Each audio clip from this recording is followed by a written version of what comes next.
Hey there, welcome everybody to the second episode of Game On SoCal. I'm Dennis Guerra. I'm your host. Today we're going to talk about flag football.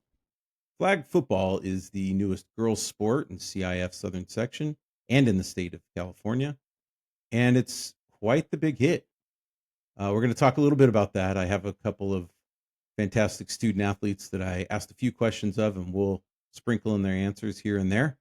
And I'd like to just get into talking about why it's such a good sport, what's so important about it, and we can then, chew on a little information about history of girls sports and a little bit about Title IX. So, I guess while I'm saying that it's going to be about flag football, I think we're going to talk a little bit about girls sports in general and the importance of them. So, let's get started. I'm going to go over some history of girls sports. A lot of this information was gathered by many people, but the person that I think receives a lot of credit for the history here at CIF Southern Section is Dr. John Dalem, and may he rest in peace. He just passed away on November 8th. But the late Dr. Dalem is a fantastic person and kept fantastic notes and detailed information about the history of CIF in the Southern Section. And so I just pulled out a few items there that we might want to look at here. Let's go back a ways. First, I would like to point out that CIF championships in the early years did not necessarily mean it was a full-fledged sport with leagues and teams across the Southern Section or in the state. But they did have a number of opportunities to play championships through the past century and even beyond, I guess. The first one we're going to talk about is 1914. But girls' sports really did not explode and take off until the passing of Title IX. So let's go backwards. 1914, the first CIF Southern Section Girls Championship was in tennis, and the doubles title went to Isabel Anderson and Artis Burns from Santa Ana High School. We're going to fast forward all the way to 1971.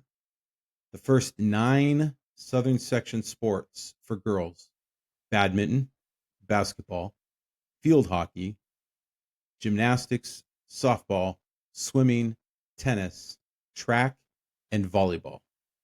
1971.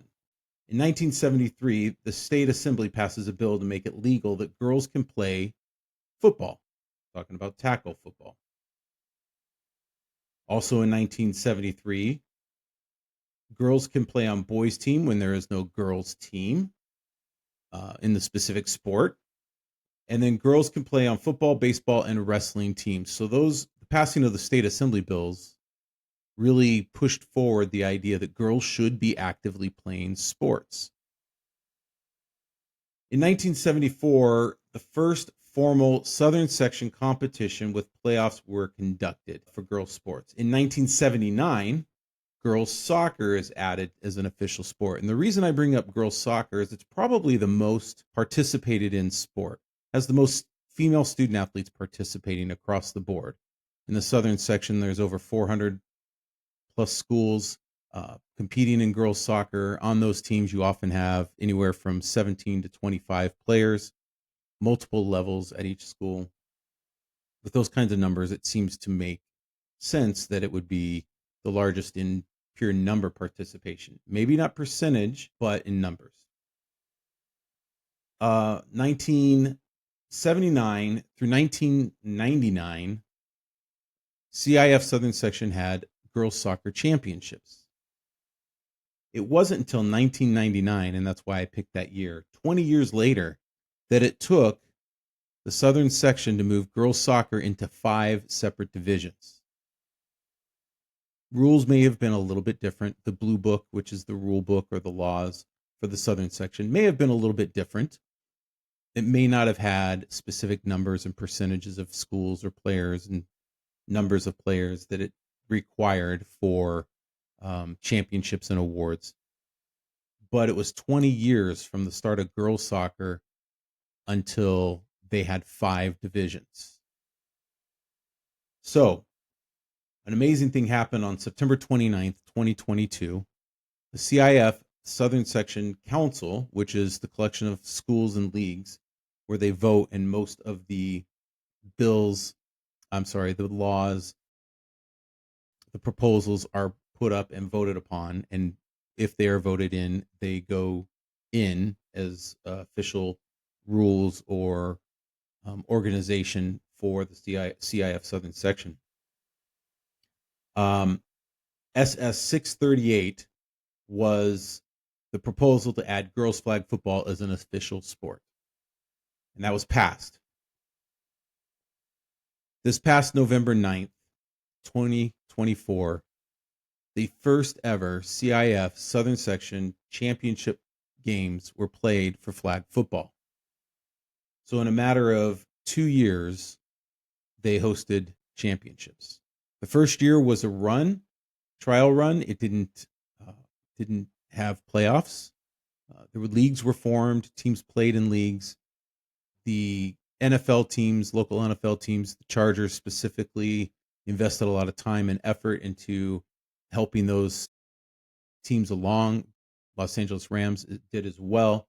But the Chargers co-hosted with the school at the end of the year, kind of a championship tournament, so to speak. But then the second year, as CIF Southern Section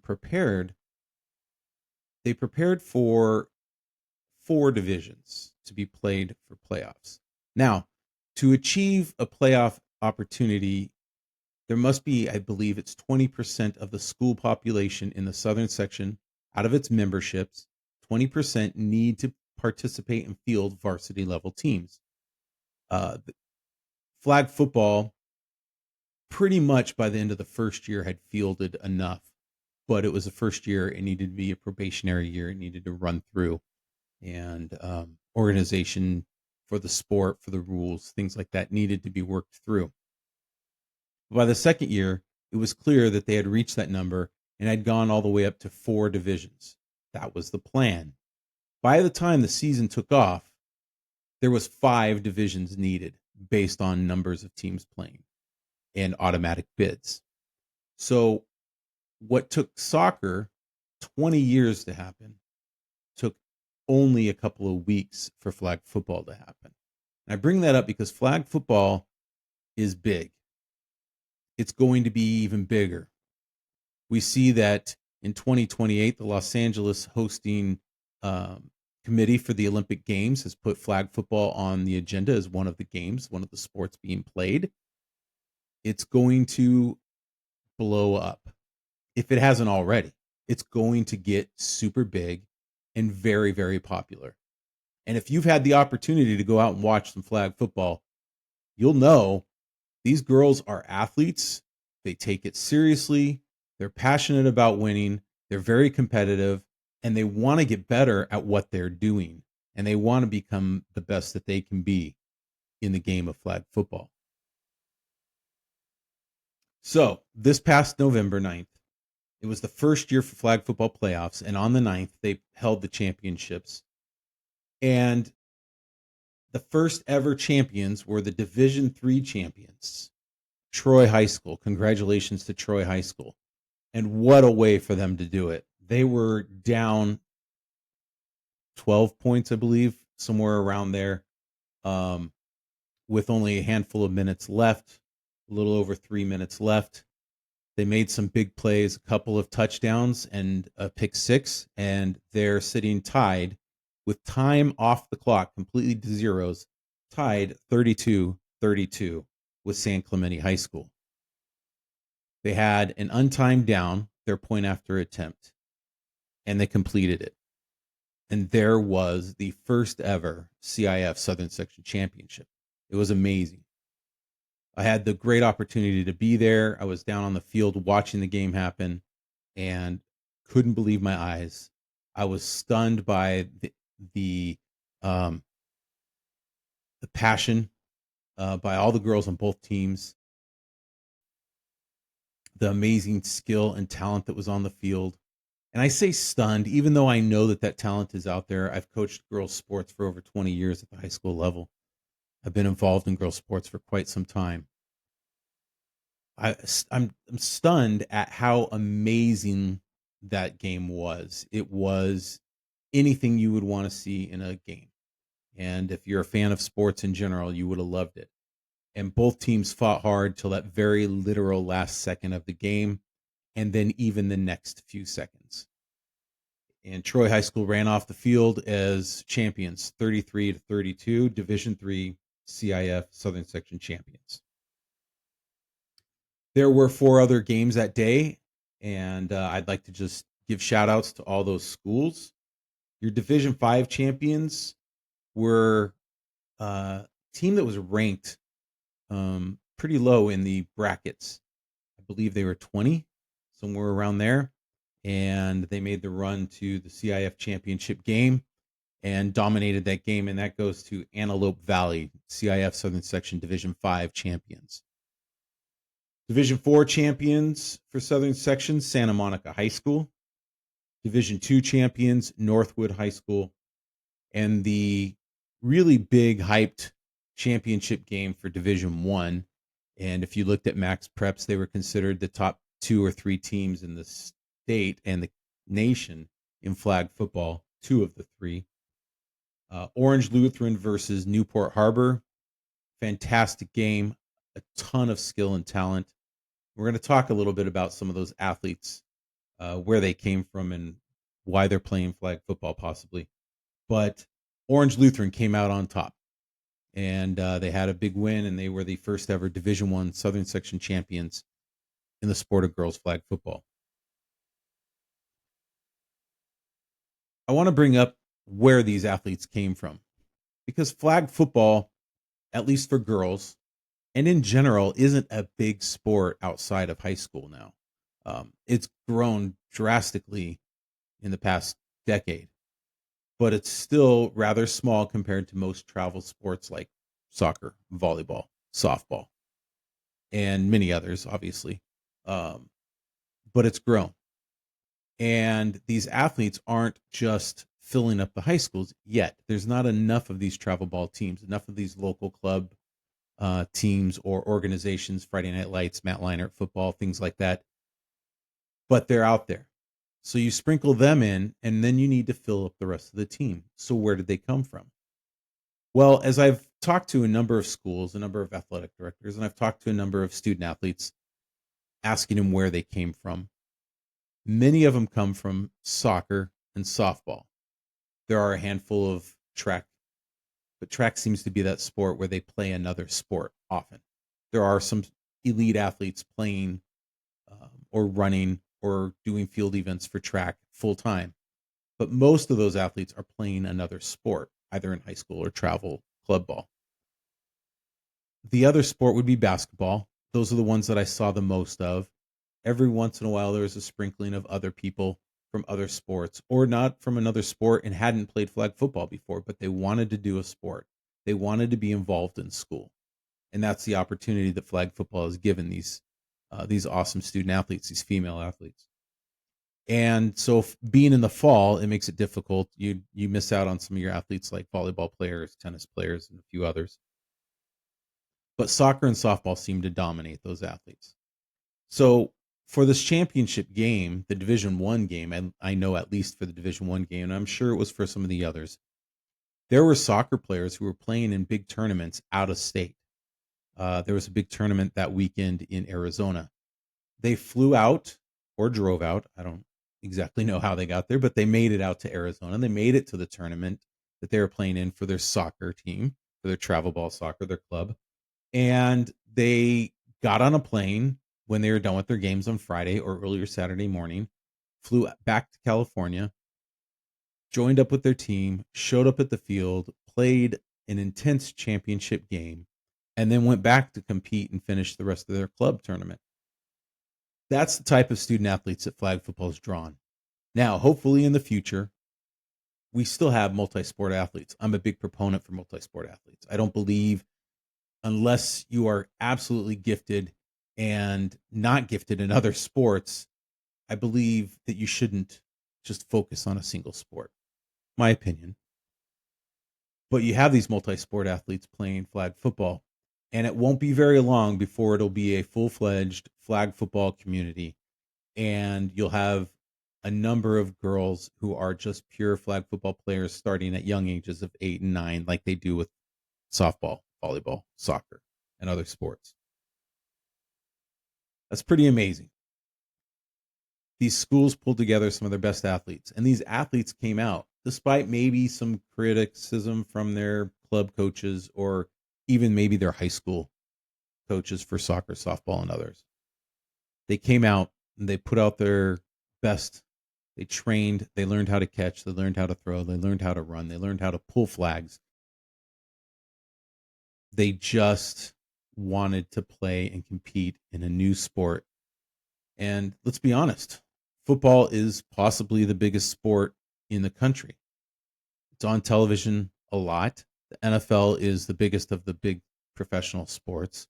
It draws audiences and stadium fans bigger than any of the other sports. So girls grow up watching it with their dad, with their mom, with their uncle, with whoever, their grandpa, grandma, whoever loved the sport. They watched it on TV with them, and they wanted a place to go. They wanted to play football, and they weren't going to get that opportunity too often in tackle football. Now, I've encouraged over my years, I've encouraged a number of my players to participate in tackle football, and most of them it's been the kicker position. And we've had a few very successful kickers play for the tackle football teams at the schools I've been at. But it's very few and far between where you find a field athlete, not a kicker, that is a female playing. Mayfair had one a few years ago when I was athletic director. And you just don't see as much opportunity for a number of reasons. And I talked to two athletes from Yorba Linda High School, Allie and Maddie, and I discussed that with them briefly, and I asked them the question, would you play tackle football? And I'll just let you know, they're both not very tall, and they're both not very big and strong in the physical sense that you would expect a football player to be.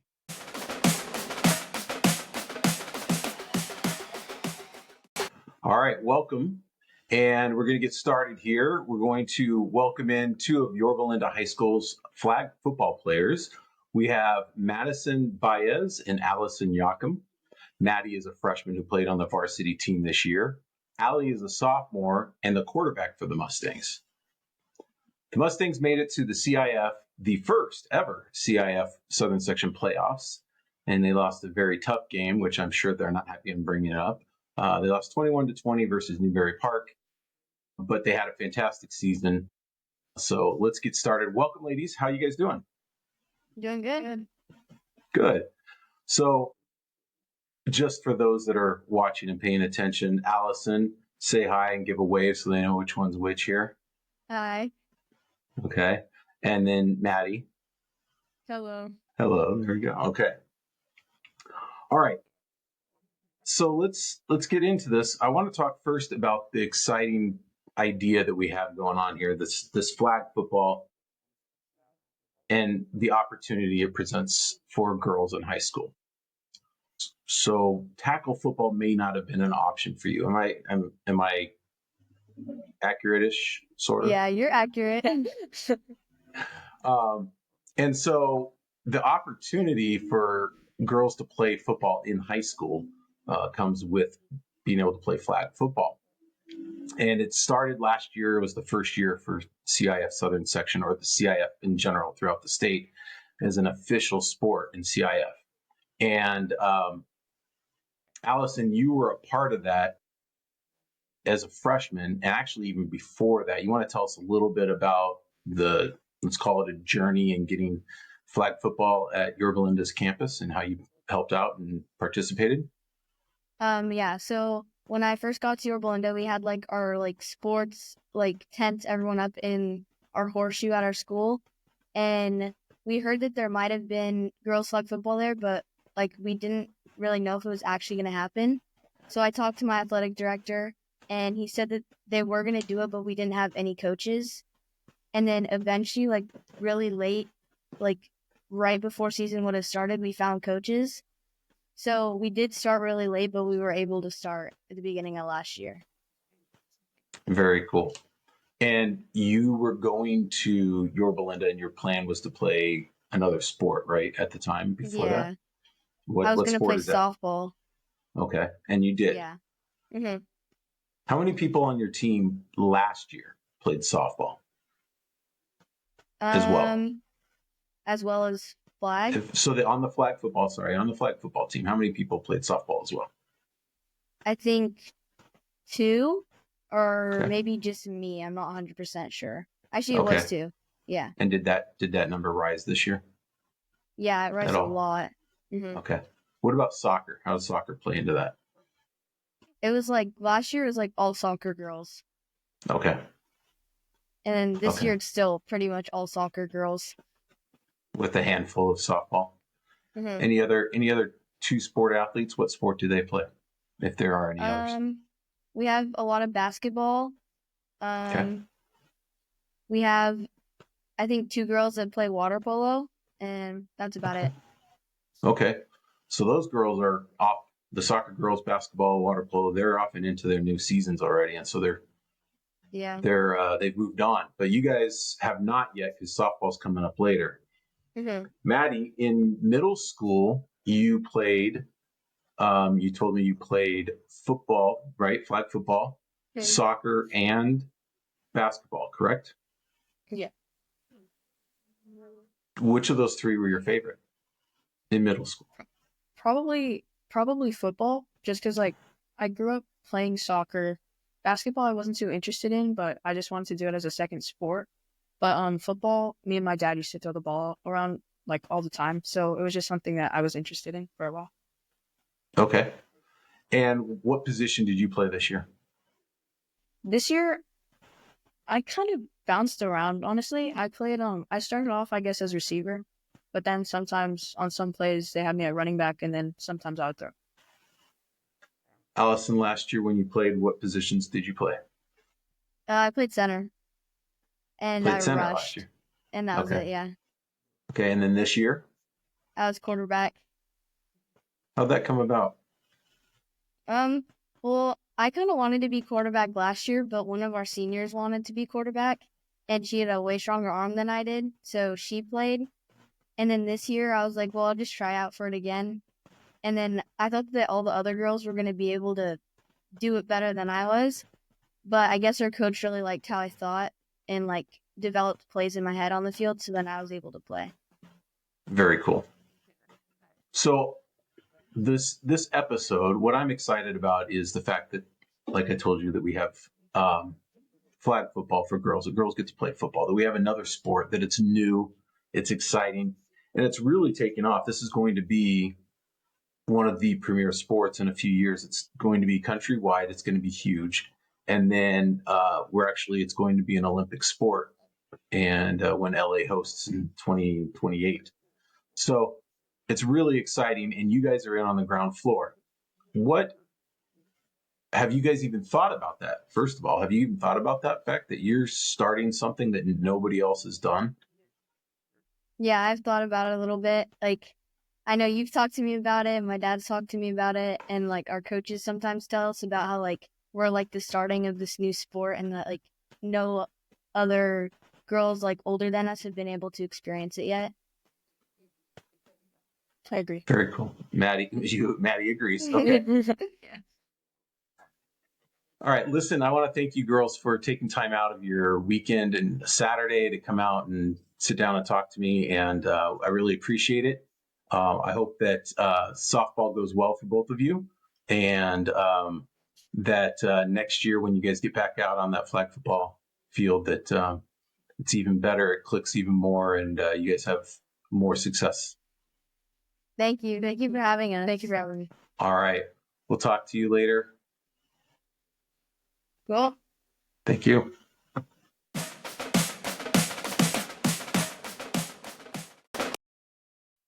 If there wasn't flag football, they wouldn't be able to play football. They wouldn't have a place to go for their passion. I think that we need to continue to provide opportunities for these female athletes to play multiple sports. Now, I think we're really well balanced. I believe that we have softball, which balances with baseball. We have boys and girls volleyball, boys and girls basketball, boys and girls soccer, boys and girls swimming, boys and girls golf, boys and girls tennis. We're balanced. We're very balanced. Football was the last of the great frontiers for where we could find a place for a girls' sport. And flag football is that sport. I want to go back a little bit to some of the great names that the Southern section has put up in women's sports, or Southern California in general. I think the biggest and most famous is Billie Jean King. She played tennis, and I think most everybody knows that. If you don't, you should go and do a little reading and get some history about Billie Jean King. Also in tennis was Lindsay Davenport. Lindsay Davenport, Wimbledon champion. In basketball, just a couple of the names, Cheryl Miller and Diana Taurasi. In women's soccer, Joy Fawcett and Julie Foudy. Softball, Lisa Fernandez and Jenny Finch. In swimming, you have female athletes like Janet Evans and Amanda Beard. And in volleyball, you have Misty May and many others. And all of these names that I mentioned are famous. They're household names, and mainly because they played in the Olympics, or they won a Grand Slam event. And not even just played in the Olympics, but they were Olympic champions, gold medalists.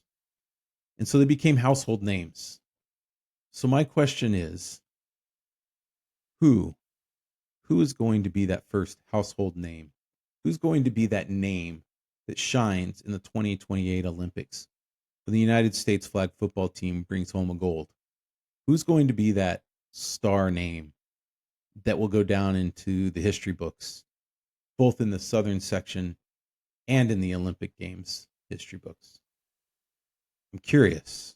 I'm curious to 10 years from now who we're going to be talking about as the icon of girls flag football in the Southern section, in NCAA Division I, in the Olympics. And possibly we'll be talking about the professional level, because the NFL has put its name behind flag football. It's pushing big, and that goes for men's and women's games. But I'm talking about the girls' sport. And so what will those names be for those women? Who will be the women that will look back and be like, that's who you want to strive to be like? I'm pretty excited about this. And when I knew that we were going to have flag football, I quickly walked to my principal and I said, as athletic director, we have to start the very first season that we're allowed to have flag football, and we've got to make it happen. I went to our district office, and they were very supportive of it. We did have a bit of an argument about how big this sport would be. And I think so far right now, I was on the right side of that argument. It's going to be big.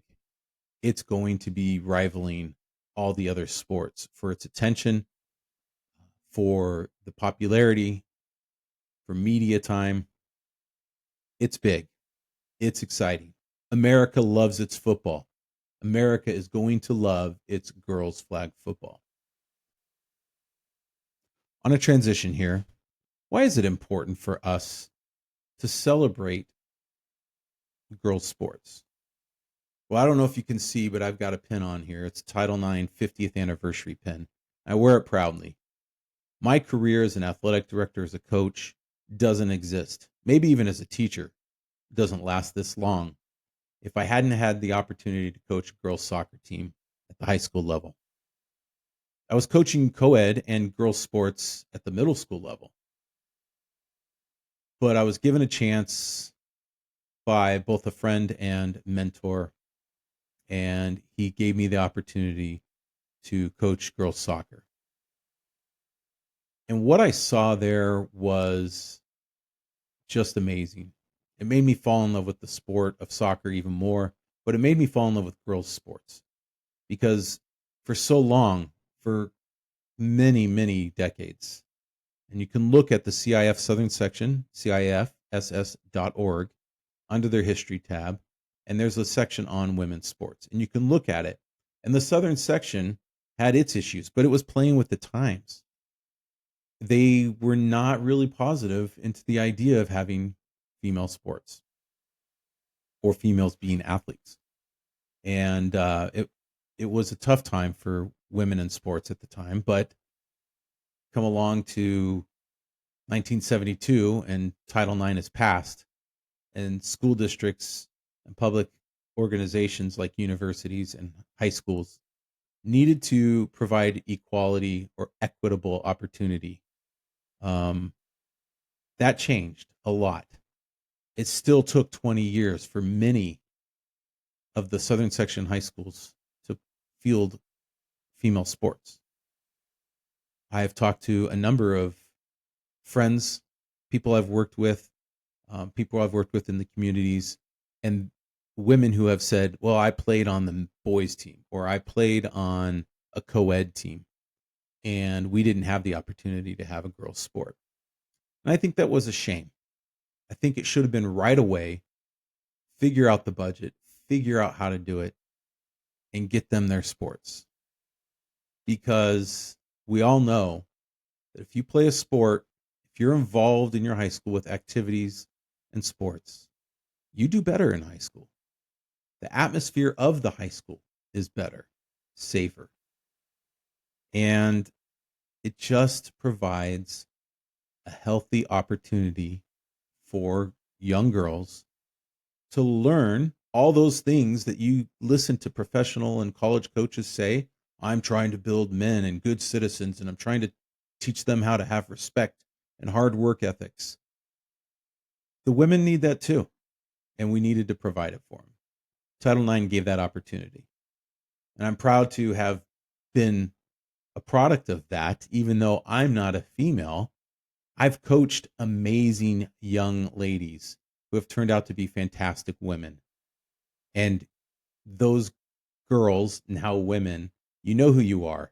You know that I worked with you and how much I enjoyed working with you and how fantastic you were. And I just can't imagine, I can't imagine high school athletics without girls' sports. It doesn't make sense to me. Flag football is the latest. Flag football is not going to be the last, but it might just be the biggest of all those sports. I want to thank you all for taking time and listening. And there may be a chance down the road where we talk a little bit more about Title IX. We talk a little bit more about the equity in sports for boys and girls. But for that, we'll wait. For now, I want to celebrate the CIF Southern Section and its football championships and the season and the playoffs that it put on for all these amazing young female student athletes. I want to thank Christine Pally for heading up as the commissioner at the CIF Southern Section, assistant commissioner in charge of flag football. Her and her administrative assistant, Tamara, did a fantastic job in running those championships. The advisory committee members, all those names are listed up on CIF Southern Section's website. The vision of Rob Wygod and the whole staff there in the office, and now Commissioner Mike West, and so many others. I want to thank them for putting it together. It was an amazing season. It was one for the record books. Congratulations to all the girls who participated in flag football this year and all the ones that are going to make a big, giant difference in the future continuing to play flag football. Thank you so much. And I'm just honored to be a part of it. I want to thank my family. I want to thank Lance Lathrop for the new and updated music. I want to thank everybody who's been involved. Allie and Maddie for their time on the interview with me. Thank you all. I appreciate your help. I look forward to bringing more content to you very, very soon. So all of those people out there listening, watching, thank you so much. Please like, please subscribe. I'm on every podcast platform. If I'm not, let me know. I'm on Apple Podcasts, and Buzzsprout is my home for my website. Spotify, YouTube, so many places. But go to Buzzsprout. Let me know if you have a platform I'm not on, and then I'll work to get on that platform. Share this, please, with the people. Share this, please, with your female student athletes or future female student athletes. And share this with your flag football teams, whether they're high school or travel or club or organizations. Thank you so much. And until the next time, it's Game On, SoCal.